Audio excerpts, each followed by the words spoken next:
The Old Curiosity Shop by Charles Dickens. Chapter 43. Her momentary weakness past, the child again summoned the resolution which had until now sustained her, and endeavouring to keep steadily in her view the one idea that they were flying from disgrace and crime, and that her grandfather's preservation must depend solely on her firmness, unaided by one word of advice or any helping hand, urged him onward and looked back no more. While he, subdued and abashed, seemed to crouch before her, and to shrink and cower down, as if in the presence of some superior creature, the child herself was sensible of a new feeling within her, which elevated her nature, and inspired her with an energy and confidence she had never known. There was no divided responsibility now. The whole burden of their two lives had fallen upon her, and henceforth she must think and act for both. "I have saved him," she thought. "In all dangers and distresses I will remember that." At any other time, the recollection of having deserted the friend who had shown them so much homely kindness, without a word of justification, the thought that they were guilty in appearance of treachery and ingratitude, even the having parted from the two sisters, would have filled her with sorrow and regret. But now all other considerations were lost in the new uncertainties and anxieties of their wild and wandering life, and the very desperation of their condition roused and stimulated her. In the pale moonlight, which lent a wanness of its own to the delicate face, where thoughtful care already mingled with the winning grace and loveliness of youth, the too bright eye, the spiritual head, the lips that pressed each other with such high resolve and courage of the heart, the slight figure, firm in its bearing and yet so very weak, told their silent tale, but told it only to the wind that rustled by, which, taking up its burden, carried, perhaps to some mother's pillow, faint dreams of childhood fading in its bloom, and resting in the sleep that knows no waking.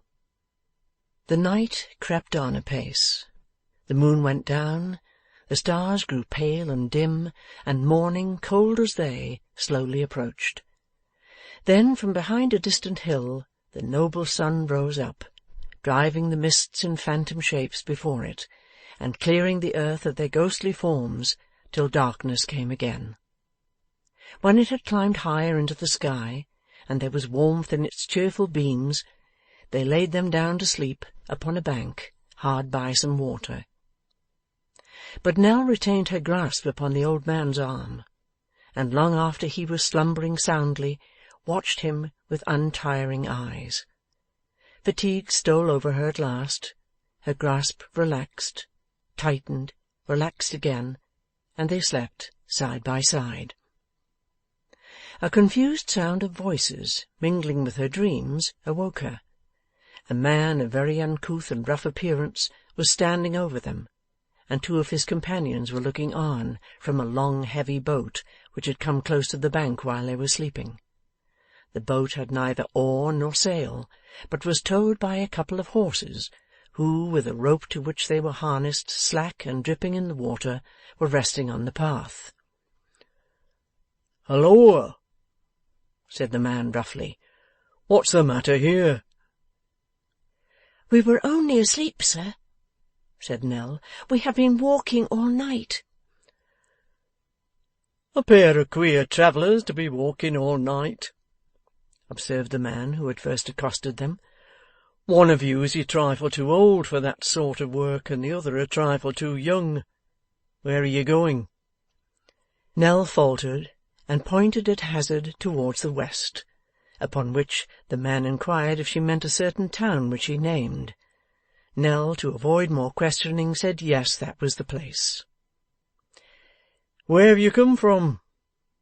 was the next question, and this being an easier one to answer, Nell mentioned the name of the village in which their friend the schoolmaster dwelt, as being less likely to be known to the men or to provoke further inquiry. "I thought somebody had been robbing and ill-using you, might be," said the man. "That's all. Good day." Returning his salute, and feeling greatly relieved by his departure, Nell looked after him as he mounted one of the horses, and the boat went on. It had not gone very far when it stopped again, and she saw the men beckoning to her. "Did you call to me?" said Nell, running up to them. "You may go with us if you like," replied one of those in the boat. "We're going to the same place." The child hesitated for a moment, thinking, as she had thought with great trepidation more than once before, that the men whom she had seen with her grandfather might, perhaps in their eagerness for the booty, follow them, and regaining their influence over him, set hers at naught, and that if they went with these men, all traces of them must surely be lost at that spot, determined to accept the offer. The boat came close to the bank again, and before she had had any more time for consideration, she and her grandfather were on board and gliding smoothly down the canal. The sun shone pleasantly on the bright water, which was sometimes shaded by trees and sometimes open to a wide extent of country, intersected by running streams and rich with wooded hills, cultivated land, and sheltered farms. Now and then a village with its modest spire, thatched roofs, and gable ends would peep out from among the trees, and more than once a distant town with great church towers looming through its smoke, and high factories or workshops rising above the mass of houses, would come in view, and, by the length of time it lingered in the distance, show them how slowly they travelled.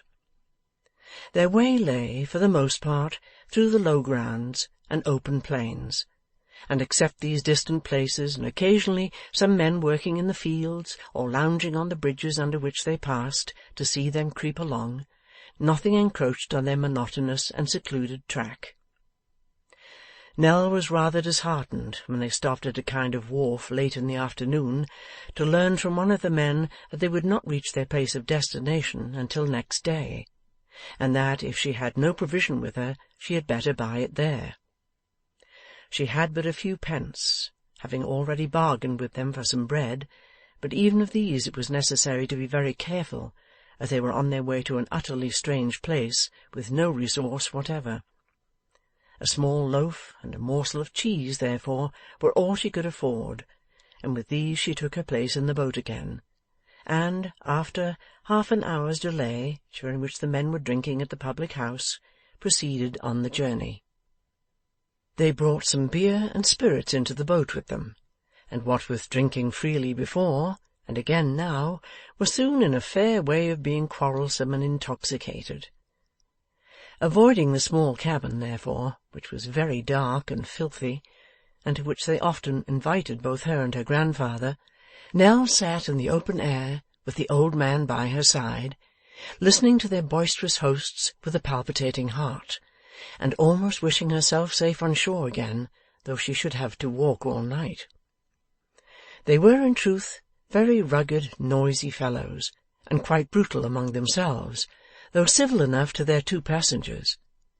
Thus, when a quarrel rose between the man who was steering and his friend in the cabin, upon the question who had first suggested the propriety of offering Nell some beer, and when the quarrel led to a scuffle in which they beat each other fearfully, to her inexpressible terror, neither visited his displeasure upon her, but each contented himself with venting it on his adversary, on whom, in addition to blows, he bestowed a variety of compliments, which, happily for the child, were conveyed in terms to her quite unintelligible.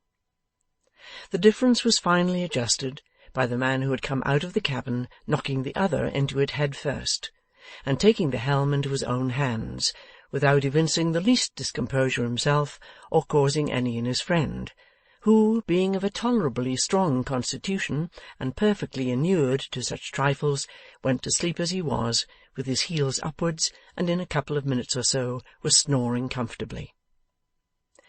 By this time it was night again, and though the child felt cold, being but poorly clad, her anxious thoughts were far removed from her own suffering or uneasiness, and busily engaged in endeavouring to devise some scheme for their joint subsistence. The same spirit which had supported her on the previous night upheld and sustained her now. Her grandfather lay sleeping safely at her side, and the crime to which his madness urged him was not committed. That was her comfort. How every circumstance of her short, eventful life came thronging into her mind as they travelled on. Slight incidents, never thought of or remembered until now. Faces seen once and ever since forgotten. Words scarcely heeded at the time. Scenes of a year ago and those of yesterday mixing up and linking themselves together. Familiar places shaping themselves out in the darkness from things which, when approached, were, of all others, the most remote and most unlike them. Sometimes a strange confusion in her mind relative to the occasion of her being there, and the place to which she was going, and the people she was with, and imagination suggesting remarks and questions which sounded so plainly in her ears that she would start and turn and be almost tempted to reply. All the fancies and contradictions common in watching and excitement and restless change of place beset the child.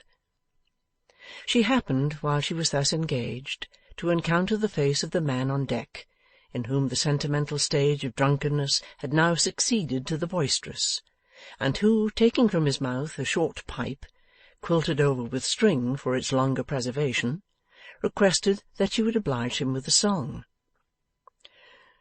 "You've got a very pretty voice, a very soft eye, and a very strong memory," said this gentleman. "The voice and eye I've got evidence for, and the memory's an opinion of me own, and I'm never wrong. Let me hear a song this minute." "I don't think I know one, sir," returned Nell. "You know 47 songs," said the man, with a gravity which admitted of no altercation on the subject. 47's your number. Let me hear one of 'em, the best. Give me a song this minute." Not knowing what might be the consequences of irritating her friend, and trembling with the fear of doing so, poor Nell sang him some little ditty which he had learnt in happier times, and which was so agreeable to his ear that on its conclusion he in the same peremptory manner requested to be favoured with another, to which he was so obliging as to roar a chorus in no particular tune, and with no words at all, but which amply made up in its amazing energy for its deficiency in other respects. The noise of this vocal performance awakened the other man, who, staggering upon deck and shaking his late opponent by the hand, swore that singing was his pride and joy and chief delight, and that he desired no better entertainment. With a third call, more imperative than either of the two former, Nell felt obliged to comply, and this time a chorus was maintained not only by the two men together, but also by the third man on horseback, who, being by his position debarred from a nearer participation in the revels of the night, roared when his companions roared, and rent the very air. In this way, with little cessation, and singing the same songs again and again, the tired and exhausted child kept them in good humour all that night, and many a cottager who was roused from his soundest sleep by the discordant chorus as it floated away upon the wind, hid his head beneath the bedclothes and trembled at the sounds. At length the morning dawned. It was no sooner light than it began to rain heavily. As the child could not endure the intolerable vapours of the cabin, they covered her, in return for her exertions, with some pieces of sailcloth and ends of tarpaulin, which sufficed to keep her tolerably dry and to shelter her grandfather besides. As the day advanced, the rain increased. At noon it poured down more hopelessly and heavily than ever, without the faintest promise of abatement. They had for some time been gradually approaching the place for which they were bound. The water had become thicker and dirtier. Other barges coming from it passed them frequently. The paths of coal ash and huts of staring brick marked the vicinity of some great manufacturing town, while scattered streets and houses and smoke from distant furnaces indicated that they were already in the outskirts. Now the clustered roofs and piles of buildings, trembling with the working of engines, and dimly resounding with their shrieks and throbbings, the tall chimneys vomiting forth a black vapour which hung in a dense ill-favoured cloud about the housetops, and filled the air with gloom, the clank of hammers beating upon iron, the roar of busy streets and noisy crowds, gradually augmenting until all the various sounds, blended into one, and none was distinguishable for itself, announced the termination of their journey. The boat floated into the wharf to which it belonged. The men were occupied directly. The child and her grandfather, after waiting in vain to thank them or ask them whither they should go, passed through a dirty lane into a crowded street, and stood amid its din and tumult, and in the pouring rain, as strange, bewildered, and confused as if they had lived 1,000 years before, and were raised from the dead and placed there by a miracle. Chapter 43.